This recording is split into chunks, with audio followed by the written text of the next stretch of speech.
El sábado por la mañana es un buen momento para entender la realidad desde un nuevo punto de vista. Sin la urgencia de la semana. Las ideas se desarrollan, las voces se escuchan y las preguntas encuentran tiempo. Nube de palabras. Con Diego Senkman y Carlos Manzoni. Entrevistas con personalidades destacadas sobre los temas que importan, con un enfoque claro, cercano y sin prisa. Nube de palabras. Hasta las 8 por Now. 97.9. Actualidad, más música pensada para vos. Buenos días, ¿cómo están? ¿Cómo les va? Aquí estamos en Nube de Palabras nuevamente, un sábado más, acompañándolos en este despertar. Aquí estamos, ¿quién les habla? Carlos Manzoni, y tengo a mi compañero radial de siempre, Diego Senkman, a quien ya mismo saludo. Estamos con el fervor, por supuesto, es temprano, pero somos argentinos, somos futboleros y estamos con el fervor mundialista. Esta noche juega la selección nacional y, por supuesto, vamos a hablar de eso durante el programa también. ¿Cómo estás, Diego? Bueno, muy bien, por supuesto, nervioso. Yo en la canchería, yo te hago esta confesión. Dije, estoy grande, ya vi varios mundiales, no me voy a volver a poner nervioso, venimos con la panza llena, este mundial... Si viene es un regalo del Señor, pero si no viene, la verdad es que venimos de ganar. Argentina ya tiene 3 mundiales, los 3 a uno le tocó verlos, 78, 86, 2022. ¿Qué te vas a quejar? Si te quedas afuera, chito por la boca, no pasa nada. Y todo ese armado lógico era un autoengaño. Cuando casi quedamos afuera el otro día, me puse muy mal. Pasó lo mismo, yo ya me estaba imaginando las tapas con Messi llorando. La tapa del cajón. Sí, también. También. Y fue de muerte y resurrección. Y noté algo que uno no pierde, que es que eventualmente cuando abajo de las 2 o 3 capas de negación, donde vos decís ya esto no me afecta, te reafecta. Sí. Y querés que salga y ves a tus hijas y el gol... El tercer gol de Argentina fue una cosa de una afonía que yo creo que desde los 18 años no gritaba un gol así. Una locura. Bueno, vamos a ver qué pasa hoy. Impresionante. Hoy tenemos Suiza. No cometamos el mismo error. Porque venimos diciendo Cabo Verde no existe. Como somos los argentinos, vamos a usar esa jerga. No existe, con todo respeto. Decimos después, viene Egipto. No existe Egipto. Menos que Cabo Verde, dijo una persona que tenés acá enfrente. Y ahora y sufrimos los dos. Ahora viene Suiza. No digamos lo mismo. Ordenados tácticamente, vamos a esperarlos. Nunca nadie dijo, no hay equipo chico. Se terminó el equipo C, el equipo B y que Argentina estaba en el lote de los campeones, equipo A. Viste que había como una cosa muy clasista en el fútbol, en los mundiales, en donde los A, son los que han ganado alguna Copa del Mundo, o los que casi, suponete España no había ganado, después ganó, pero era esos lotes de los A. Después estaban los B y había C. Y la verdad que Egipto era un C o un D, Cabo Verde, yo te digo, te pongo el mapa de África y te digo, pon el dedo índice donde está Cabo Verde y vos decís, ¿está dentro del continente? O nadie sabe. Nadie sabe. Bueno, hicieron el mejor gol del mundial contra nosotros. Bueno, exactamente. Y déjame avanzar sobre lo que pasó en el 9 de julio y sobre lo que el gobierno quiere hacer, que es mostrar gobernabilidad, superar lo de Adorni, y esto lo está logrando. Lo escenificó el 9 de julio en Tucumán, invitó a 13 gobernadores, había gobernadores peronistas también, aliados. Es como el bloque de donde Milei dice, ¿quieren acompañar el Congreso más reformista de la historia? Está Milei tratando de revitalizar su gestión, tratando de sancionar la reforma política, la reforma de la Carta Orgánica del Banco Central y alguna cosa más, la ley de tierras, etc. Y necesita de estos aliados. Es una fase con Santilli, por ahora, solamente por ahora, menos confrontativa y más colaborativa. Está buscando acuerdos, está buscando consensos, está menos omnipotente desde lo discursivo y menos agresivo. Pero esto está definido por estrategia. La estrategia propone y la personalidad dispone. Es decir, puede haber un gobierno que se proponga en este momento para reelegir y para recuperar volumen político, etcétera, aquietar las aguas, estar más tranquilo, no atacar, no maltratar a tus opositores aliados, etc. Pero después, quién sabe la personalidad volcánica del presidente. Por ahora es lo que intentan. Inesperada como siempre, esa personalidad, ¿por dónde puede llegar a salir? No sabemos. Bueno, te paso a mechar esta información política con algunos datos económicos que se conocieron esta semana. Algunos casi los podemos ir adivinando, Diego, como la otra vez te dije, el movimiento serrucho que usan los economistas para decir industria y construcción. Datos que anticipan lo que va a ser la actividad económica, que se conoce después, un poco después. Esta semana el INDEC informó industria y construcción. Bueno, construcción pegó un salto, 6,1% en mayo respecto de abril. También creció industria, pero menos, 0,4%. Pero la conclusión general es que aunque una pegue un salto, la otra crezca poquito, después otro mes caiga y otro mes suba, están amesetadas. Todavía no podemos hablar de una consolidación. Lo que estamos esperando es una consolidación para decir, se recuperaron industria y construcción. Eso no pasa en la Argentina todavía. Está bien el dato de construcción, por supuesto, y el de industria es leve, grande. El saltito es un saltito grande. pero había caído mucho, sobre verdad. todo el año pasado. Caputo igual tuiteó, como es su costumbre, en X, lo que hoy es X, y ya fervorizado con construcción. De industria no analizó tanto. Pasa que la construcción alimenta un montón de gremios. Vos vas a comprarte 3 lamparitas a una casa de iluminación, le preguntás y el tipo, bueno, pasa que depende mucho lo que vendemos de si hay más construcción o menos construcción. Es decir, es muy emblemática la actividad de la construcción. Es así, Diego, y ya lo que también remarcó Caputo en ese posteo es que se está recuperando el empleo en la construcción, como bien decís, y que la superficie, los permisos que se piden, o sea, tenés una cifra anticipada de lo que puede pasar con la construcción, sobre todo en la ciudad de Buenos Aires, cuando vos ves los permisos que hacen las constructoras, lo que piden para poder construir en el futuro. Y eso también creció. Ahora, hay un tema. Tiene un techo esto, porque lo que no crece es la obra pública, que parece que ahora con todas las licitaciones de rutas y demás puede llegar a crecer. Pero la construcción en la Argentina, la torta grande, la tiene la obra pública. O sea, es 25% lo representa la privada, que es lo que estamos hablando, que se movió un poquito el amperímetro ahora. El resto, el 75%, es obra pública. ¿75% de qué? De todo lo que es la construcción, viste, cuando hablamos de construcción creció 6,1, bajó, esa torta del sector de la actividad de la construcción está compuesta por 75% de obra pública y 25% obra privada. O sea que estás moviéndote en el 25% que es la privada. O sea, cada vez que revisamos el ítem construcción, que vos vas y ves si están armando edificios nuevos o esto o el otro, o eventualmente ruta, de todo eso, el 75% es obra pública. Exactamente. Por eso muchas veces pasa, y uno que sigue los números dice, ¿cómo puede ser que la construcción esté mal si no pasás por una sola calle de la ciudad de Buenos Aires donde no esté gente construyendo? Y bueno, pero está dentro de ese 25% que te digo. Una sola ruta te va a mover muchísimo más en volumen de dinero, de inversión, de empleo, que lo que nosotros vemos. ¿Pero quién va a hacer las rutas?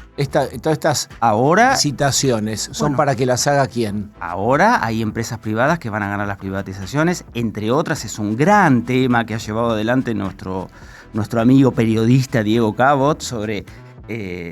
mezcla, ¿no?, su investigación sobre rutas con su investigación de cuadernos, conocido por todos, y hay muchas rutas, por ejemplo, la famosa ruta del Mercosur, las rutas que van de acá para Entre Ríos, Corrientes, Misiones y llegan hasta Brasil. Esa ruta fue entregada a algunas empresas que están vinculadas con empresarios que están en cuadernos, todavía investigados, no condenados. Bueno, ese fue un tema con Macri, ¿te acordás que Macri estaba queriendo reactivar y cae la bomba atómica de los cuadernos? Y Macri tenía esta cosa agridulce de, bueno, más corrupción kirchnerista, mejor para nosotros, pero peor para nosotros porque había gente que estaba para invertir y quedó todos investigados y eso frenó todo también. Eso se frenó, pero fue chocante cómo se frenó y coincidió con la debacle un poco del modelo económico, ¿no? Yo me acuerdo, fueron los meses, cuadernos creo que... Se conoce en agosto y de 2018, si mal no recuerdo, estamos haciéndolo de memoria, y el tema de cuando empieza a hacer agua el modelo económico de Macri es abril-mayo de 2018. O sea, se pegaron, porque las PPP, que era la inversión pública-privada a la que apostaba Macri, ya había empezado a languidecer con el tema de que su modelo, ¿te acordás de esa época donde se dijo acá se quebró el modelo macrista? Bueno, después vino lo de los cuadernos. Bueno, entonces para cerrar y aterrizar, lo que vos planteás es un serrucho, en donde la construcción levantó, pero venía de estar abajo. Así es. Ideas que encuentran tiempo. Nube de palabras. Con Diego Senkman y Carlos Manzoni. Por Now 97.9. Charlie, abríamos el programa sobre lo que pasó en Tucumán, donde el gobierno escenifica también una suerte de pacto de gobernabilidad y sinergia con muchos gobernadores. Mirá una frase de Milei en el 9 de julio. Desde Tucumán, agradezco a los gobernadores por haber estado a la altura cuando la historia lo demandaba. Le hablaba a 13 mandatarios provinciales, gobernadores y vicegobernadora que estaban allí en este 9 de julio. Para hablar de esto es un relanzamiento, es una foto que no transforma la película del gobierno demasiado, o sí, o qué le está pasando en la cabeza a Milei. Vamos a hablar con Lucas Romero, un gran analista político. Hola Lucas, ¿cómo estás? Buen día. Charlie y Diego. Buen día, Diego, Charlie, ¿cómo andan ustedes? Gracias. Bueno, ¿en qué fase estamos? Bueno, siempre está la tentación de alejarse y mirar estructuralmente lo que está ocurriendo para ver si efectivamente ha habido algún cambio. Y yo digo que este es un ciclo que tiene dos dinámicas a las cuales hay que mirar. Una es la dinámica política, naturalmente. Este es un presidente que asumió y enfrentaba un gran desafío económico. Había que normalizar la economía, había que corregir, estabilizar los signos vitales de esta economía y poder construir una economía que funcione, que produzca crecimiento, desarrollo, bienestar para los argentinos. Pero también, y particularmente por su origen, este era un ciclo, un gobierno que tenía que enfrentar ese desafío en condiciones de fragilidad política dramáticas. Nunca habíamos tenido un gobierno con tanta fragilidad política, un gobierno en hiperminoría, decíamos los politólogos cuando analizábamos incluso la fortaleza legislativa de este gobierno. Y eso era un complemento que le agregaba mucho drama al proceso, ¿no? Porque no era fácil enfrentar el desafío económico, mucho menos en condiciones de fragilidad política. O sea que, además de estabilizar la economía, había que estabilizar el proceso político, que el proceso político corra sobre bases sólidas, sobre bases estables. Bueno, esto decoró lo que para mí fue la primera temporada de esta serie, que es Milei Presidente, que ocurrió en ese contexto y que terminó bien para el gobierno, porque terminó con un triunfo electoral en la elección de medio término que le dio fortaleza política, le dio más solidez política. Hoy el gobierno tiene otra base de sustentación política, naturalmente creció su fortaleza legislativa, pero ese triunfo lo ayudó a estabilizarse en esa materia. El problema es que después de las elecciones lo que vimos es, un proceso económico que parecía no estar yendo en los términos que el propio gobierno lo planteaba, ¿no? Que finalmente la economía iba a empezar a crecer, iba a empezar a producir bienestar. Eso no ocurrió, el comienzo de este año fue malo en términos económicos, con los salarios perdiendo contra la inflación, con la inflación volviendo a crecer, con la actividad económica estancada, y eso volvió a agregarle a la escena fragilidad política, porque empezábamos a ver un presidente que perdía popularidad en las encuestas, que perdía apoyo. Bueno, pareciera haber cambiado esa dinámica de los primeros 4 meses, y mayo y junio fueron meses de reversión, en donde el gobierno recuperó algo de la popularidad perdida, con lo cual volvió a estabilizar el proceso político, pero además el proceso económico empezó a arrojar nuevamente buenos resultados. La economía empezó a mostrar señales de recuperación, los salarios empezaron a volver a ganar la inflación, y todo eso estaba decorado con este monotema que teníamos en la agenda pública, que era Adorni, que en algún punto había obturado la acción de gobierno. El gobierno se había quedado paralizado sin poder resolver ese problema.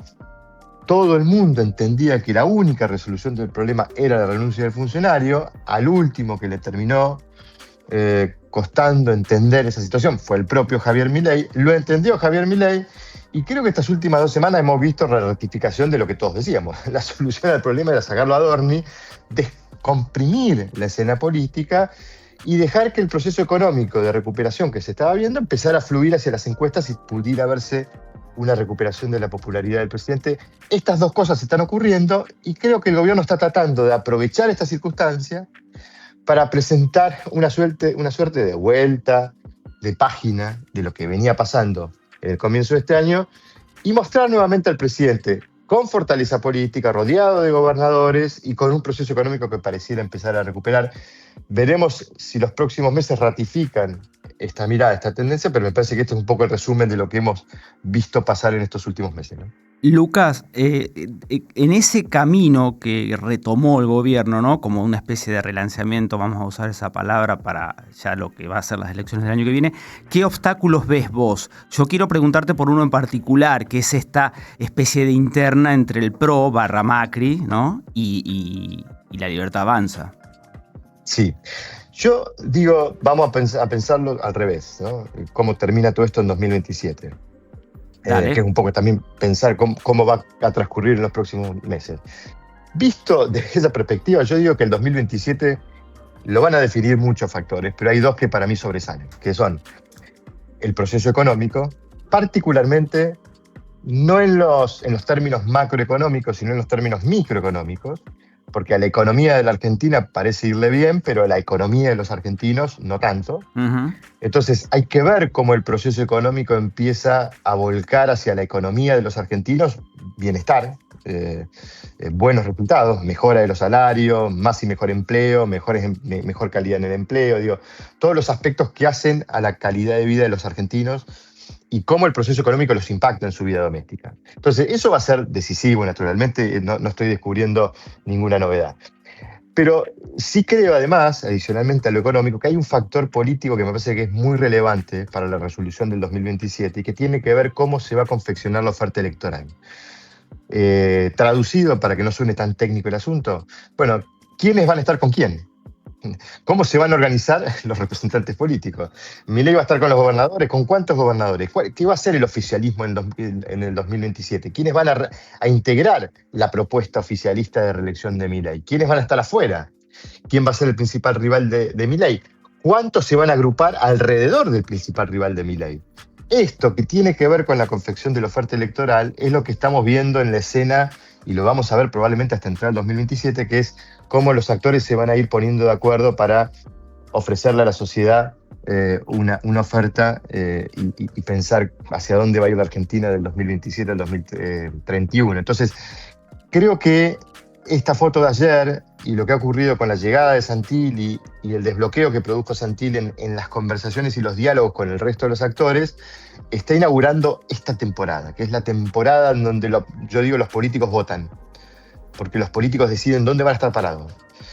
Y ahí viene esta tensión que estás marcando vos, porque en el campo, vamos a llamarlo en el campo de influencia de Milei, del centro hacia la derecha, en ese campo que hoy Milei lidera claramente, pero no conduce en su totalidad, en el campo de influencia de Milei, donde Milei, digamos, lidera pero no conduce, está habiendo tensiones y que tiene que ver con, bueno, qué lugar va a ocupar cada uno.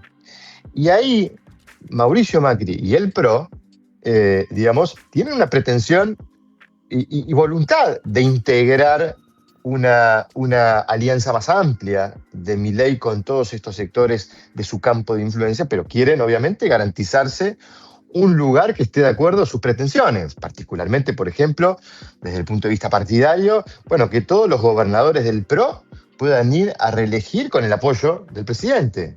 No estoy hablando solamente de Rogelio Frigerio, que ya tiene un acuerdo y un entendimiento con Milei, sino que qué va a pasar en la Ciudad de Buenos Aires, qué va a pasar en Chubut.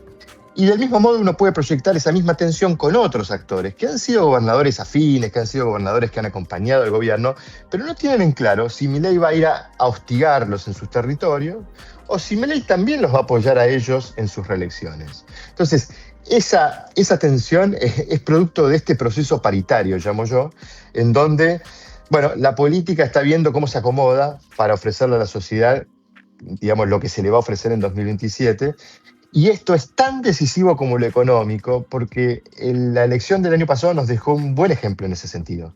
Milei fue a confrontar en la provincia de Buenos Aires con un esquema de alianzas muy acotado, sin pretender sumar a muchos de esos sectores afines a la propuesta en la provincia de Buenos Aires en septiembre del año pasado, y pasó una catástrofe. Y esa catástrofe disparó un drama en la escena electoral previa a octubre, que creo que fue lo que paradójicamente terminó ayudándolo a Milei, porque nuevamente puso al peronismo en condiciones de ganar una elección, porque si no, creo que estamos hablando de otro resultado. Es decir, el sistema de alianzas que va a pergeñar el oficialismo para encarar el 2027 es tan relevante como el proceso económico, y bueno, vamos a ver tensiones porque es una discusión política de quién termina con quién para ofrecerle a la sociedad qué cosa, ¿no? Estamos hablando con un gran analista político, es Lucas Romero, y yo quiero hablar de la provincia de Buenos Aires.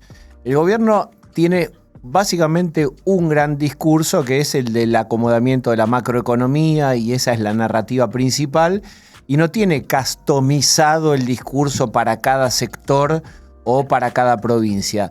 Claramente no tiene ni discurso ni candidato para la provincia de Buenos Aires. Algunos hablan de Santilli, etcétera, pero ahí se juega gran parte de la batalla. El peronismo, todos creen que con más o menos tensiones, o antes o después, se va a reagrupar y va a unificar una oferta, el kirchnerismo, con Axel más condicionado o sin condicionar, o en una interna. ¿Cómo ves ese proceso en donde todos ven con asombro cómo se tiran con todo, cómo lo sabotean a Kicillof, cómo desde esos ninguneos tremendos, pero a la vez todos pensamos, vas a ver qué arreglan? ¿Qué ves de igual o diferente en este proceso interno del peronismo con respecto a otros momentos de la historia? Bueno, tenemos un antecedente inmediato anterior que nos dio un buen ejemplo de que muchas veces las tensiones son parte de un proceso paritario que ocurre, pero después finalmente los acuerdos sobrevienen. Y es lo que ocurrió en la provincia de Buenos Aires el año pasado. Ustedes recordarán que también tuvimos una tensión entre Kicillof y Cristina Kirchner con la famosa discusión por el desdoblamiento de la elección. Cristina Kirchner quería que Kicillof no desdoble la elección porque entendía que era importante para fortalecer la oferta peronista en la elección nacional de octubre del año pasado. Kicillof decía que la quería desdoblar. Los intendentes querían desdoblarlo. Las acusaciones fueron muy crudas, muy intensas. Hubo también mucha tensión. Finalmente hubo acuerdo. Y de hecho, el resultado de la provincia de Buenos Aires el año pasado en buena medida se explica por ese acuerdo que hizo el peronismo. El peronismo fue a esa elección el 7 de septiembre unido absolutamente. No quedó nada, ninguna oferta peronista fuera de la oficial de esta patria, mientras que el no peronismo fue fragmentado en muchos pedazos. Y ahí estuvo el error de estrategia de alianzas del oficialismo de la Libertad Avanza, que fue solo, creía que con el sello, con Milei, con el color violeta les alcanzaba, pero aparecieron mucha oferta no peronista, Hechos, Somos Buenos Aires, y una cantidad de pequeños partidos que todos sumados, todos esos partidos no peronistas sumados en la elección de septiembre del año pasado en la provincia de Buenos Aires, juntaron 13,5 puntos porcentuales, es decir, la diferencia que el peronismo le sacó a la Libertad Avanza. Es decir, uno podría traducir: el peronismo arrasó en la elección porque el peronismo fue unido y el no peronismo fue fragmentado y dividido. Bueno, esto es una gran lección para lo que pueda venir el año próximo, en una elección que todavía no sabemos si va a estar desdoblada o no. Forma parte de la discusión nuevamente. Sí. Los intendentes quieren desdoblar porque entienden que es un beneficio.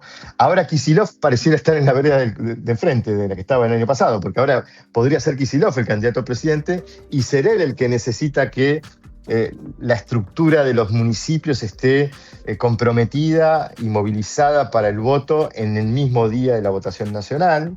Pero además tenemos sistemas electorales de votación distintos, con lo cual serían dos elecciones concurrentes, una cosa rara, pero todavía no está definido.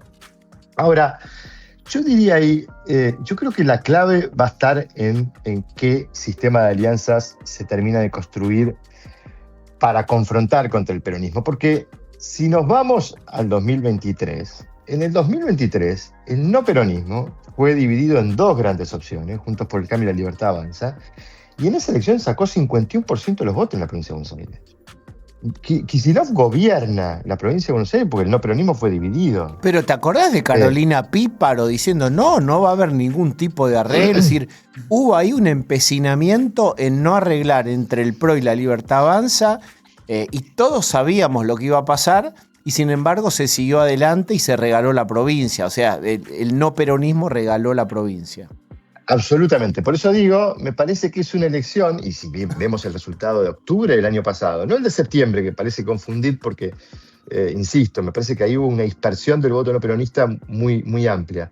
Si vemos el resultado de octubre, uno podría pensar que incluso ese resultado fue un resultado que no terminó de explotar la potencialidad que podría tener una oferta no peronista unificada, plenamente unificada, en la provincia de Buenos Aires frente a un peronismo que no pareciera estar haciendo una gestión que por sí sola fuera un factor decisivo para una reelección del peronismo.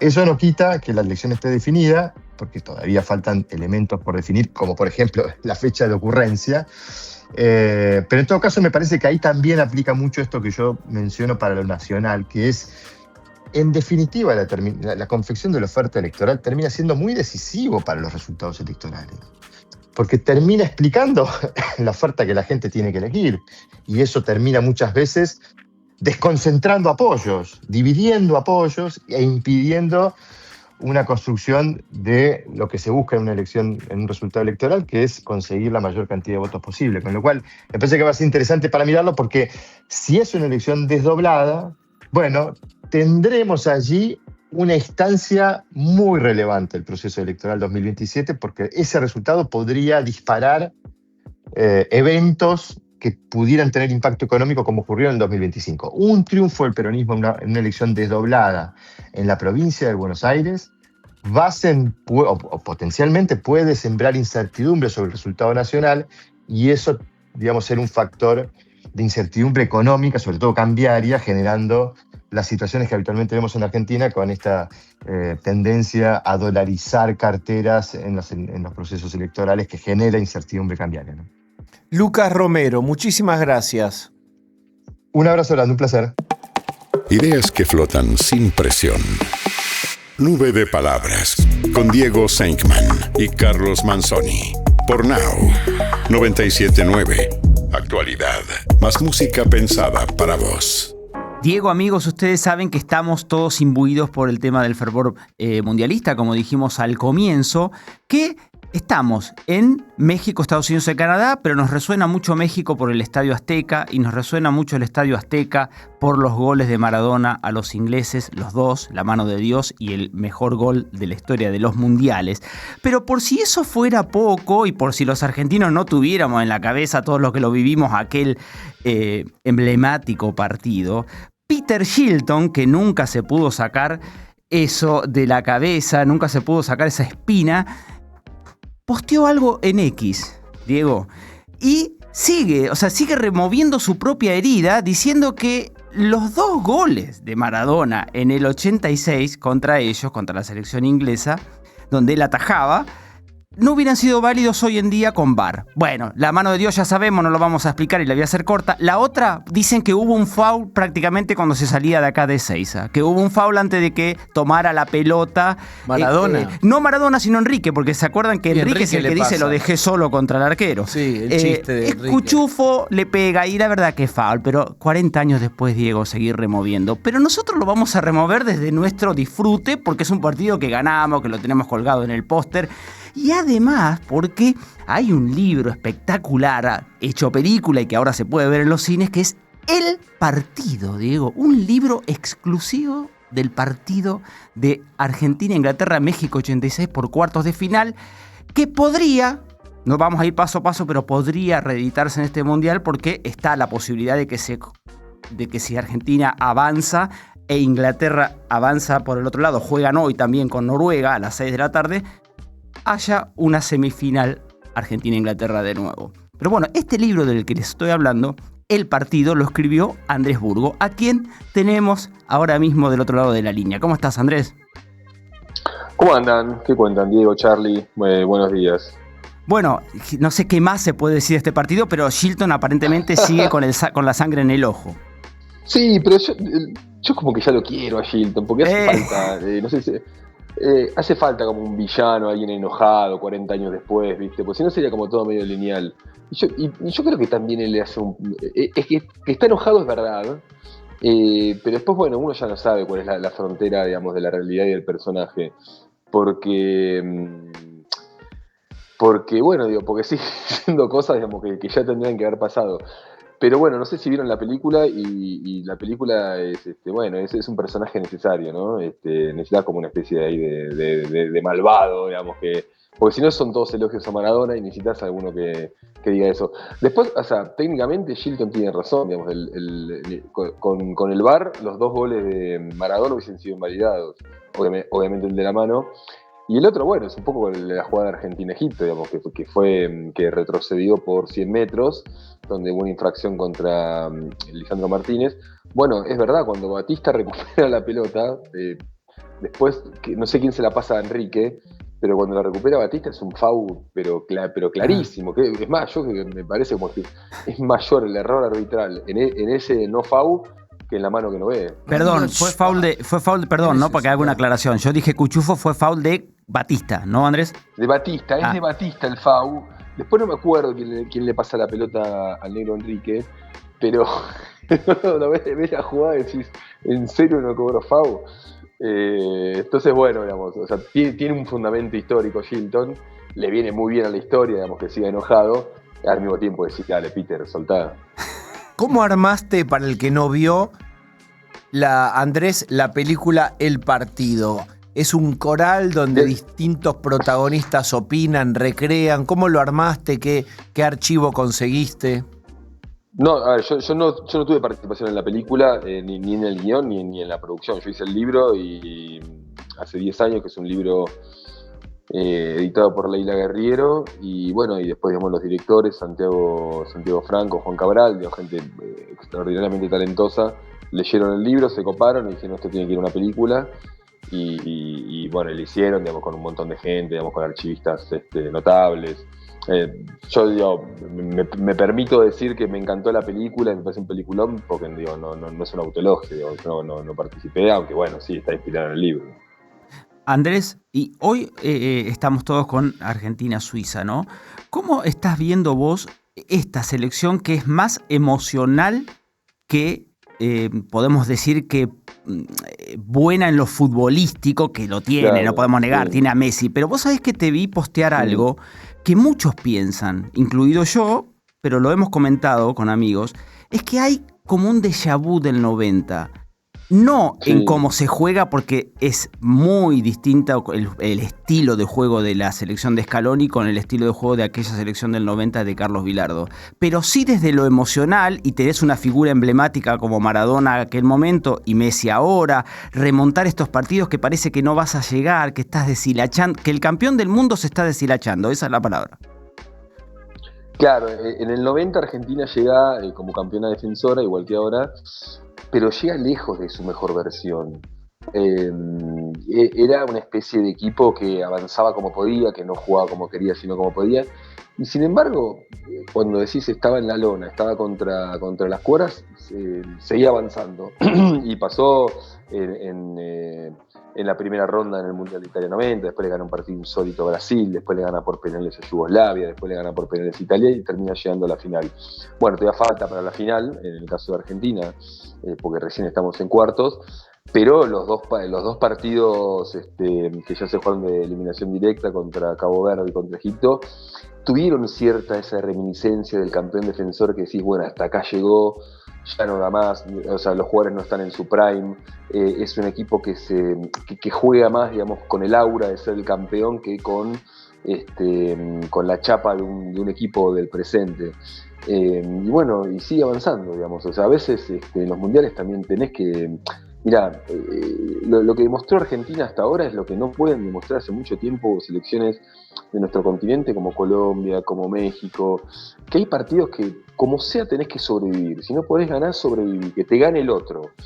Bueno, y Argentina eso lo tiene, hay como una relación ahí, en Argentina es como que queda claro, digamos, que el fútbol, además, digamos, de ser un juego, es mucho más que un entretenimiento, a veces tenés que sufrir.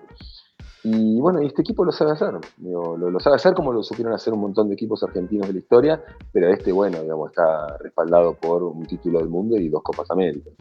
Hablamos con Andrés Burgo, es periodista, es escritor y autor de El Partido desde el año 86 contra Inglaterra.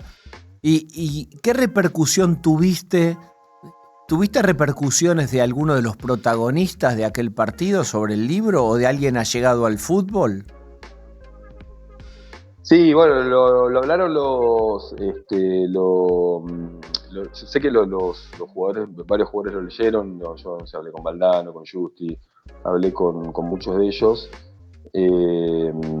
y bueno, nada, les gustó, digamos, sé que, nada, o sea, para mí era como un punto importante eso, saber si se correspondía, digamos, con lo que realmente había pasado. Digo, si no dejas una responsabilidad de escribir sobre otros. Y bueno, ellos lo leyeron y terminaron la verdad que muy, muy satisfechos.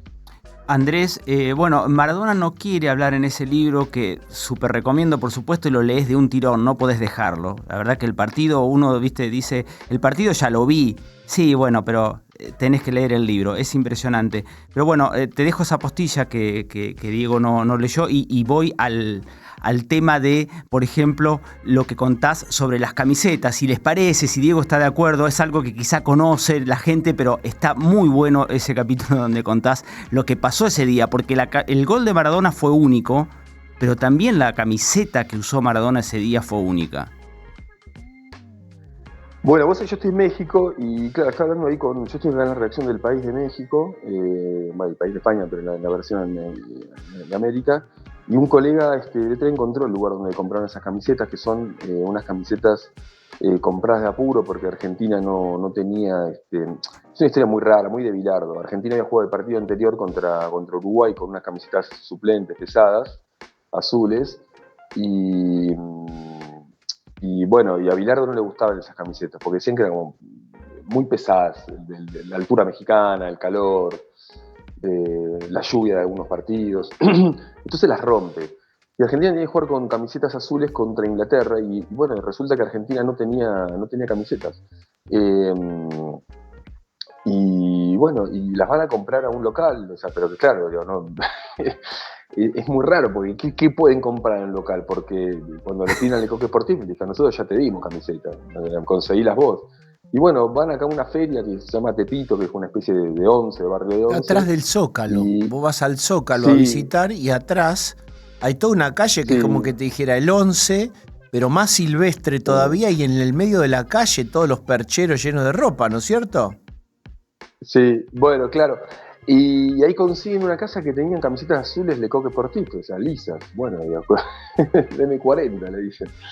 Y que habrán costado $1, $2. Y después a la noche le ponen, ahí consiguen unos números grises muy feos de fútbol americano, un escudo de la AFA, trucho, y listo. Lo mandan a la cancha, así, con esas camisetas. Bueno, después eso termina, digamos, con la historia que se subastan en $10 millones esas camisetas, y son las camisetas más caras de la historia, ¿no? La que usó Maradona. Pero bueno, es una historia muy curiosa porque Argentina no tenía camisetas. Bueno, habla un poco también de un mundial, de un fútbol que ya se terminó, ¿no? Ya está, sí. Digo, no solo porque no había VAR, sino también porque podían pasar estas cosas. Hoy imagino que la concentración argentina tiene 800.500 camisetas, y si no, hacen un WhatsApp a Díaz y a Díaz le mandan. Pero bueno, Andrés, puede arreglatelas. pero acordate de lo que cuentan los jugadores, Ruggeri, de lo que era la concentración argentina, los bañitos donde se bañaban. Y dormían en el piso algunos ¿entendés? jugadores. Sí, no tenían sí, tiraban el colchón en el piso. Ladrillo a la vista. No era un hotel lindo. Decís, hoy los jugadores son estrellas en lugares increíbles. Las butacas de los vestuarios son la butaca de un Audi, ¿viste? Cada asientito donde el tipo se cambia tiene su kit presentado con toda la ropa dobladita. Son príncipes los tipos. Estos dormían en el piso. Bueno, cambió la economía alrededor del fútbol. En ese momento los jugadores, por salir campeón del mundo, cobraban $33.000. También nada. El dólar valía más de lo que, digamos, en $33.000 de antes proporcionalmente era más que ahora, ¿no? Pero bueno, no deja de ser un chiste comparado con lo que mueve el fútbol ahora. Bueno, los mundiales eran otra cosa, digamos, no hay relación con esta fastuosidad, digamos. Hoy, el otro día acá jugaron México contra Inglaterra, en el mercado negro las entradas estaban a $4.500, $5.000. Y bueno, con Argentina pasa lo mismo, obviamente. Bueno, en un rato juegan Inglaterra contra Noruega en Miami. La verdad que no lo sé, pero imagino que las entradas estarán por ahí. Andrés, ¿y cómo ves, aprovechando que estás ahí, por supuesto, esta rivalidad que con México es como que mundial a mundial recrudece? Yo pensé siempre que había nacido en México 86, justamente, cuando, no sé si recuerdan que Víctor Hugo dijo en el gol de Burruchaga, Argentina 3, Alemania 2, Argentina 3, México 2. Porque México gritaba los goles de Alemania. Yo pensé siempre que ahí había nacido. Quizá nació antes, pero se recrudece mundial a mundial. Nos detestan. A ver, lo que hay que decir es que los argentinos no somos muy queridos. No, eso desde ya, por supuesto. Yo cuando hacía el libro intenté hablar con varios mexicanos para saber, por qué pasaba esto. Argentina e Inglaterra no, fue una excepción, fue el único partido que los mexicanos hincharon por Argentina. Y entonces yo si bien me centré en Argentina e Inglaterra, que también quería saber, ¿por qué gritar los goles de Alemania en la final? Y la explicación que me dieron tiene cierta lógica, que es, bueno, la verdad que el partido iba largo, íbamos a disfrutar, nosotros hinchamos por el fútbol, nos daba medio lo mismo quién ganaba, entonces un equipo que pierde 2-0 empata, lo festejás. Bueno, esa es la explicación. En los mundiales se suele cantar América Latina menos Argentina. Sí. Y bueno, qué sé yo, tendremos que hacer cargo en cierta forma de algunas cosas. Y después, bueno, qué sé yo, cada uno hinchará. A mí, yo acá viendo los goles, sí, es obvio, gritan los goles de Egipto, de Cabo Verde. Tiene un punto también porque siempre hinchas por el más débil. Y al mismo tiempo, yo soy hincha de River, voy con el buzo de River a los festejos acá que fueron espectaculares y la gente 10.000 puntos, muy buena onda. Yo entonces no sé si es algo más de redes sociales que está ahí, digamos, que lo podemos ver, ¿no? Y que se hizo como un folclore de todo eso y se va alimentando cada vez más. Sí, yo trato de no sumarme. Aparte, no quiero ser irrespetuoso, pero no hay una simetría. No. En el fútbol entre Argentina y México, como no la hay, no sé, en el boxeo, que es a favor de México, o no sé, en el clavadismo, que es a favor de México. En el fútbol, por lo general, los clásicos son entre equipos que, bueno, son pares, para decirlo de alguna manera, ¿no? Uno no sube al ring a uno que no es de su mismo peso. No, totalmente.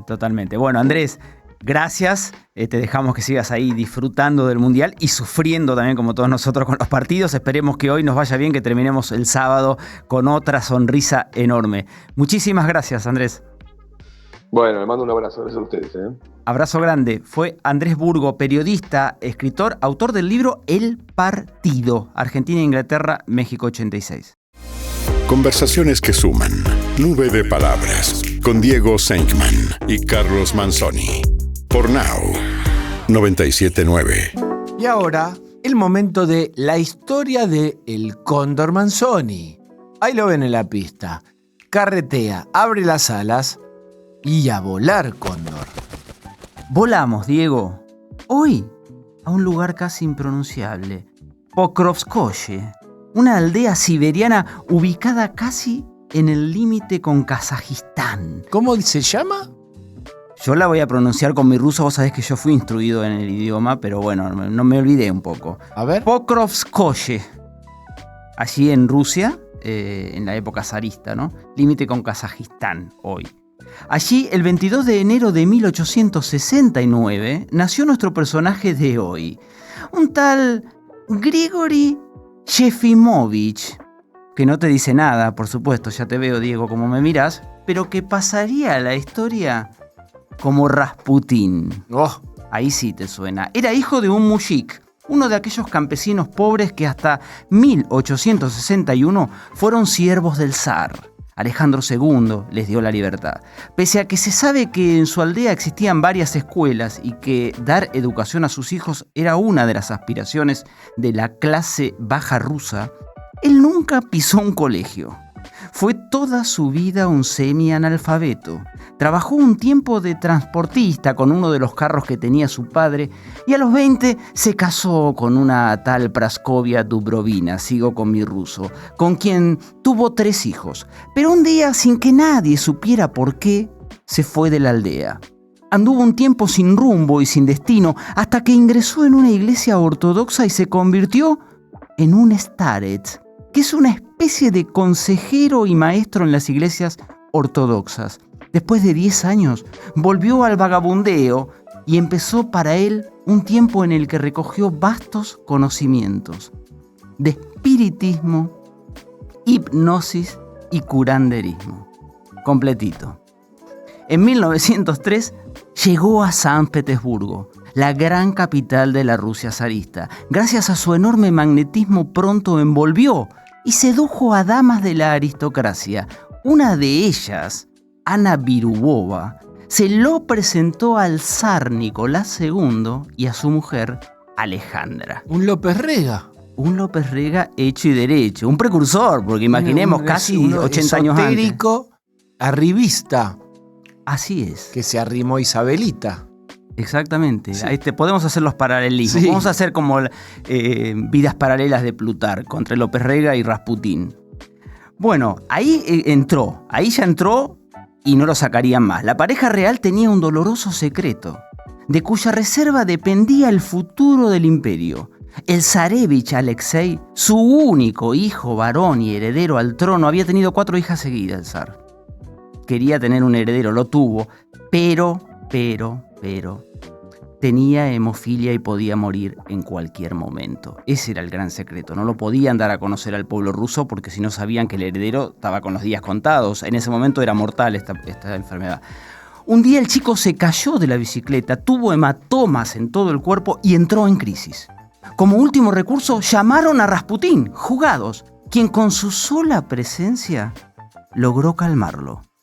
A partir de ese día fue Dios para Nicolás y Alejandra. Desde ese momento su ascenso al poder fue meteórico, nunca dicho. Durante 10 años manejó a su antojo, pero es así, Diego, a su antojo manejó uno de los imperios más grandes, fastuosos e ilustrados que conoció la historia. ¿De qué año hablamos? Estamos hablando de principios del siglo XX, 1903, 1905. Allí está el señor Rasputín. Estamos en la Rusia zarista y Rasputín en pleno auge. Finales, como ya veremos, de lo que era la Rusia. Tenía los días contados la Rusia zarista, pero ahí estamos. Durante 10 años manejó a su antojo el imperio. Curandero místico y oscuro, se hizo omnipresente en la vida rusa, sobre todo en la aristocracia. Recibía dinero del zar y de la zarina, a 2 manos. Pero además tenía grandes ingresos de la multitud, que se agolpaba en su casa haciendo largas colas durante todo el día para recibir su, con muchas comillas, sanación. Su leyenda incluye el mote conocido y popular de coloso sexual que se acostaba con cuanta mujer se le acercaba, desde nobles hasta prostitutas, y hasta se lo relacionó con la zarina y sus hijas, sus 4 hijas mujeres, algo nunca comprobado. En 1914 estalló la Primera Guerra Mundial y en contra de los consejos y predicciones de Rasputín, vean ustedes, por primera vez no le hace caso, Nicolás II comete el error de tomar el mando de las tropas e ir personalmente al frente. Una atrás de otra se mandaba este zar. Entonces el poder del starets aumentó todavía más, porque se quedó solo con la zarina, que la manejaba más como quería. Ya directamente escribía órdenes de puño y letra y manejaba todo a su gusto y piacere. Aquel campesino pobre y semi-analfabeto ahora vivía a cuerpo de rey, de zar, digamos, en la capital imperial y manejaba como quería los hilos del poder en Rusia. ¿Cómo estaba? En su mejor momento, Diego. Esto es tocando el cielo con sus poderes curativos. Pero siempre hay un pincelazo que tengo a Licha, aunque vos seas el curandero. En su desmesura de derroche y poder se estaba gestando el germen de su destrucción.